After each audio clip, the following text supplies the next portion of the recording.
안녕하세요. 저는 30대 후반에 접어드는 남성입니다. 제 어린 시절은 남들과 달랐어요. 일단 저의 진짜 생일을 모릅니다. 왜냐하면 기억조차 나지 않던 1살에서 2살쯤 길에서 경찰관 분이 저를 발견하셔서 경찰서에서 출생신고를 했다고 합니다. 그 때문에 저는 제 나이가 몇 살인지도 정확한 나이도 정확한 생일조차도 몰라요. 그렇다 보니 경찰서에서 출생신고한 날이 제 생일이라고 알고 있습니다. 그 뒤로 기억이라는 걸 자각하게 될 즈음의 시작은 보육원이었습니다. 저는 그때부터 부모가 누구인지도 모르는 채로 살아갔어요. 그러다가 5살 무렵 처음으로 양아버지에게 입양을 가게 되었습니다. 그때는 입양 간다는 것 자체가 너무나도 좋았던 것 같아요.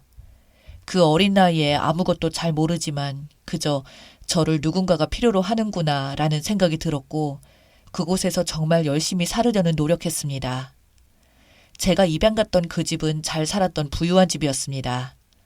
보육원에서는 꿈에서조차 다 할 수 없었던 저만의 개인 방을 시작으로 침대, 그 당시 사람들이 거의 없던 컴퓨터까지 있던 집이었어요. 그러나 그런 천국 같은 생활이 변하기 시작한 것은 2년이 지나지 않아서였습니다. 양부모님은 사실 자식을 못 가지는 사람들이었어요. 그러나 학구열은 강했고 명예욕도 강했기 때문에 저에게 공부를 시켜서 천재로 키우고 싶다고 말하셨고 저를 많은 학원에 보내고 밤낮 없이 공부를 시켰습니다. 특히 제가 진도를 잘 따라가지 못하자 새엄마는 새벽 5시 당시 6살이던 저를 깨워서 자신이 출근하기 전 2시간씩 공부를 시키고 제가 못할 때마다 화를 내면서 심지어 회초리까지 들었어요. 저는 진짜 많은 노력을 했지만 항상 새 부모님의 기준보다는 부족했나 봅니다. 그런 이유로 양부모님 둘이서 매번 저 때문에 싸움을 하고는 했어요. 서로가 다투고 싸우며 왜 저런 걸 데려왔냐며 당신이 임신을 못하기 때문에 이런 일이 생기지 않았냐며 서로 항상 같은 식의 말들을 하면서 계속 싸웠습니다. 당시 7살이던 저에게 아직도 기억에 남아있을 정도니 얼마나 자주 싸웠는지 알 수 있을 겁니다. 그렇게 매번 싸우는 것도 이제 지쳤는지 이제 양아버지는 저한테 성질을 내기 시작했어요. 그리고 어느 날부터인가 제가 다니던 수많은 학원도 모두 다 끊어버리면서 말을 하더군요. 너같이 해도 안 되는 놈에게는 아무것도 지원해줄 필요가 없다며 방에 있는 책상마저도 없애버리더군요. 책상도 없어지고 제가 가지고 있던 장난감들도 전부 다 어디로 없애버렸습니다. 그 뒤로 식사조차도 저랑 같은 식탁에서 먹지도 않았고 저는 바닥에 앉아서 밥을 먹어야만 했습니다. 양아버지는 그러면서 저에게 천한 놈은 천하게 다뤄야 된다면서 그동안 어떤 놈의 자식인지도 모르는 천한 놈에게 투자한 시간이 너무도 아깝다며 앞으로 바닥에서 밥 먹고 바닥에서 자라고 하더군요. 그 문제로 또 양부모님 둘이서 엄청 자주 싸웠습니다. 결국 양어머니는 양아버지에게 이런 인간 이하의 행동을 지켜볼 수가 없다면서 당신 같은 미친 인간이랑 도저히 같이 못 살겠다며 집을 나가버렸고 그대로 이혼을 한 걸로 알고 있습니다. 그렇게 양어머니가 집을 나가고 나서 그때부터는 고아원이 그리워질 정도의 생활이 시작되었습니다. 바닥에서 자고 양어머니가 먹고 남은 음식들을 주워 먹고 나중에는 제 방도 없앤 채로 창고방에서 재웠으니까요. 학원도 안 다니면서 제가 할 수 있는 일은 양아버지가 나가면서 저에게 시킨 방 청소하는 일이었습니다. 고작 7살의 나이에 그 집을 청소하기 위해 키가 닿지 않는 곳도 있어서 청소를 하다가 넘어진 적이 수없이 있었습니다. 그럼에도 불구하고 어린 제가 청소를 해봐야 성인 기준으로 눈에 안 차니까 제가 한 집 청소가 너무 마음에 안 든다며 집에 와서 저에게 욕을 하고 구타하는 양아버지가 너무나도 밉고 서러웠습니다. 저는 너무 괴롭고 힘들어서 양아버지에게 보육원으로 다시 돌아가고 싶다고 말까지 해봤지만 양아버지는 저에게 누구 맘대로 돌아가냐면서 너한테 쓴 돈만큼 일하고 가라고 말씀하시더군요. 그 이후로 그런 생활을 2년 넘게 하면서 용돈이나 학비를 제대로 못 받고 국민학교를 다녔습니다. 결국 제 사정을 알게 된 당시 국민학교 선생님이 신고를 해주셔서 양아버지의 그늘에서 벗어날 수 있었어요. 그 아버지라는 인간은 저를 괴롭힌 혐의가 인정되었지만 나중에 성인이 되어 듣기로는 집행유예로 실제로 실형 같은 건 받지도 않았다고 합니다. 그때부터 저는 제가 아무것도 아닌 인간처럼 여기는 사람들에게 뭔가를 보여주고 싶었습니다.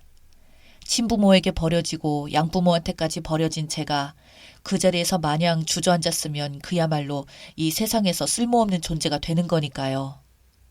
제 기억에는 없지만 길거리에서 버려진 저를 살려준 분도 있었고 저를 지옥 같은 그 집에서 벗어나게 도와준 선생님들도 있었고 어쩌면 저 같은 고아도 세상을 살아갈 수 있게 도와준 것이 바로 그분들이었기에 저도 누군가에게 도움이 되는 그런 사람이 되고 싶었어요.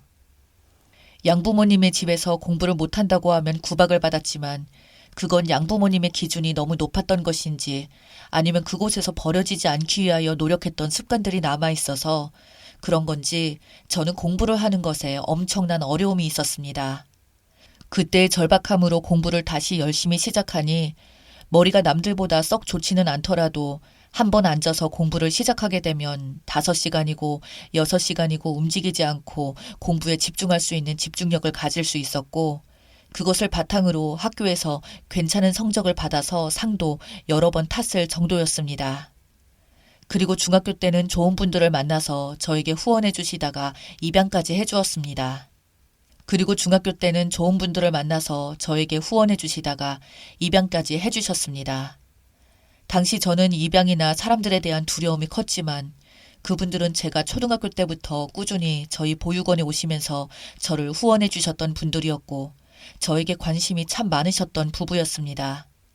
사실 입양 의사는 몇 년 전부터 말씀을 하셨지만 제가 예전에 좋지 못한 파양 경험이 있어서 조심스럽다고 말씀을 드리자 시간을 가지고 천천히 같이 생각해보자며 자신들도 충분히 이해해 주신다면서 저를 기다려 주셨던 분들이었어요. 결국 저도 어느새부터인가 그분들이 진짜 제 부모님처럼 여겨지기 시작됐고 그렇게 중학교 2학년 무렵부터는 정식으로 입양이 되어서 같이 살게 되었습니다. 저희 부모님 두 분 다 동의하셨어요. 안타깝게도 아이를 가질 수 없어서 원래는 저같이 나이 좀 들은 게 아니라 어리고 어린 갓난 아이를 입양하고 싶었지만 뭔가 끌리는 느낌이 이상하게 제가 자꾸 눈에 계속 들어왔다고 합니다. 그래서 저와 대화를 해보니 너무 잘 맞아서 데려왔다고 하시네요. 저는 그런 부모님들에게 실망시키고 싶지 않았습니다. 특히 지금 과거를 돌이켜보면서 드는 생각이었지만 제가 그때 입양되지 않았으면 과연 의사가 될 수 있었을까 하고 생각해보면 절대 아니요 라는 말이 절로 나옵니다.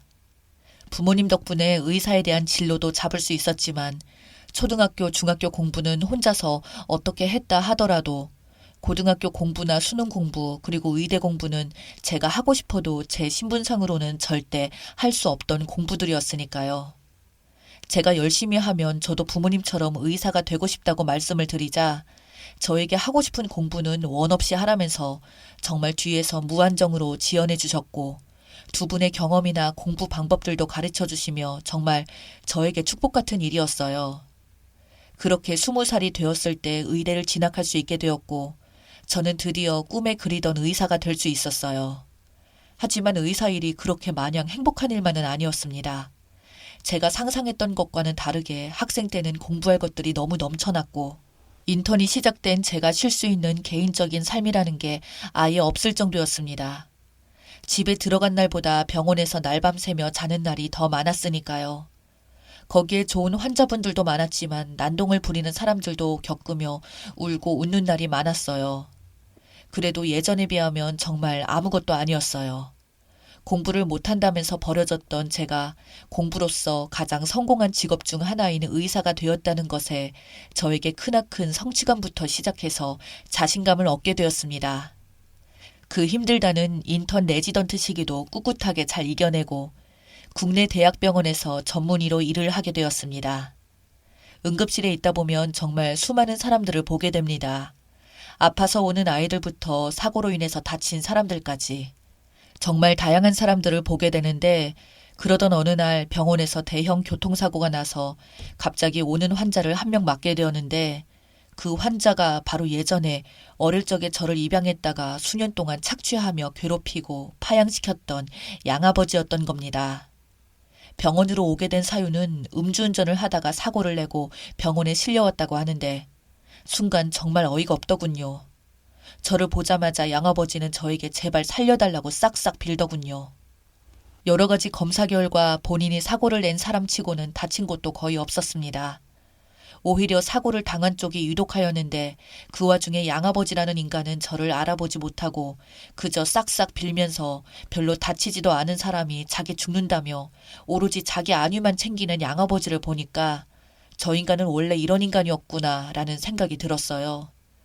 그래도 다행히 피해자 측도 생명에는 지장이 없이 빠른 조치고 퇴원을 하게 되었고 그 후로 저를 파양한 아버지와 이야기를 해볼 수 있게 되었습니다.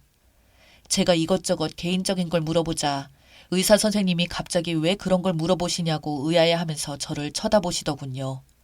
그래서 저 모르시겠냐고 당신이 그토록 괴롭히고 공부 못한다고 구박하던 양아들이었던 사람이라고 하자 안색이 정말 사색이 되더군요.